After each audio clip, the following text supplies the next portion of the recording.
बाबर आजम वैसे तो खबरों में रहते ही हैं, कभी जल्दी आउट हो जाएं फिर खबरों में होते हैं, कभी 50 कर लें, सेंचुरी कर लें। जाहिर है इतना बड़ा प्लेयर है, वो खबरों में नहीं होगा तो और कौन होगा।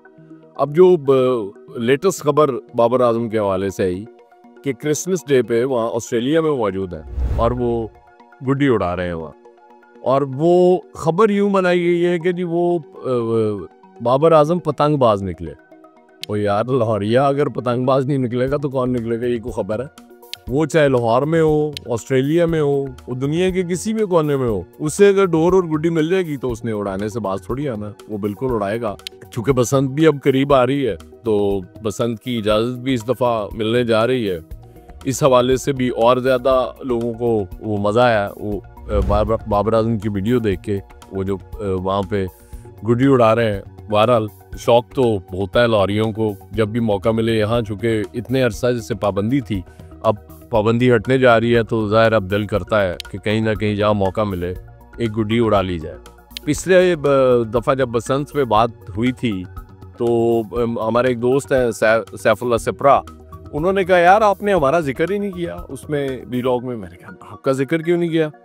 फिर मुझे ख्याल आया कि वो तो चूँकि एक मुद्दत तक शोबिज़ रिपोर्टिंग करते रहे हैं तो उन्हें फील हुआ कि उसमें वो एक गाने का जिक्र नहीं हो सका, पतंगबाज सजना से। ज़ाहिर है फ़रिया परवेज़ ने जब वो गाया और वो कमाल गाना गा दिया, और लगा कि वो बस हर बसंत का हर छत पे वो ज़रूर बजना चाहिए क्योंकि उसके बगैर बसंत कंप्लीट नहीं होती। वो इस तरह का सीन बन गया था उस गाने के हवाले से। हालांकि उससे बहुत अरसा पहले एक गाना मुझे याद है पंजाबी में आया था किसी फिल्म में, गुड्डी वांगू अज मैनू सजना उड़ाई जा उड़ाई जा उड़ाई जा। लेकिन जब फ़रिया परवेज़ ने गा दिया तो लगा कि वो बिल्कुल अंत हो गया। तो चले सिप्रा साहब, एक तो आपका ये शिकवा दूर हो गया।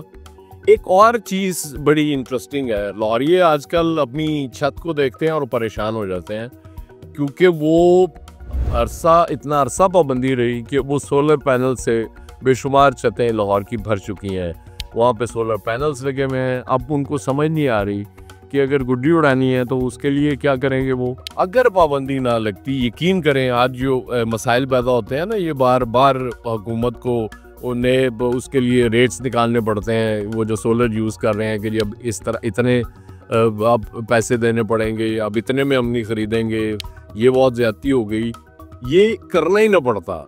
लाहौरी हर साल बसंत मना रहे होते तो मैं आपको यकीन दिलाता हूँ कि ये छतों पे जो आपको इतने ज़्यादा सोलर पैनल्स नज़र आ रहे हैं, ये नज़र ही ना आते। वो महंगे बिल अदा कर देते बिजली के, लेकिन सोलर पैनल्स की तरफ ना जाते, अपनी छतों को बचा लेते। लेकिन बहरहाल आपने फैसला किया कि जी ठीक है, इस पे पाबंदी लगनी है। और जाहिर है उस वक्त जिस तरह के हालात हो गए थे, आप कंट्रोल कर नहीं पा रहे थे। वो जो डोर थी उस पे शीशा लग रहा था और वो बहुत ज़्यादा कातिल डोर बनी हुई थी।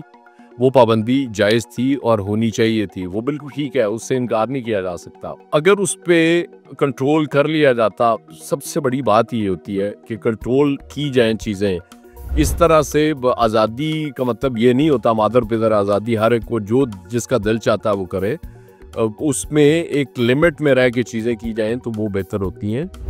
बहरहाल अब चूँकि लाहौरिये बसंत मनाने जा रहे हैं और उसमें बसंत से काफ़ी देर पहले बाबर आजम ने उसमें तड़का लगा दिया है, वो उनकी वीडियो हिट हुई है और फिर दोबारा छतों पे फ़रिया परवेज़ के पतंगबाज सजना के गूंजने की दोबारा वक्त आ रहा है।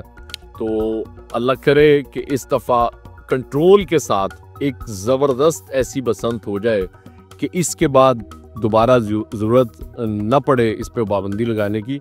और आप यकीन करें कुछ छतों से आपको सोलर पैनल्स उतरते हुए नज़र आएंगे। लाहौरिये बसंत से इतनी मोहब्बत करते हैं, ये मेरा यकीन है। बहुत शुक्रिया।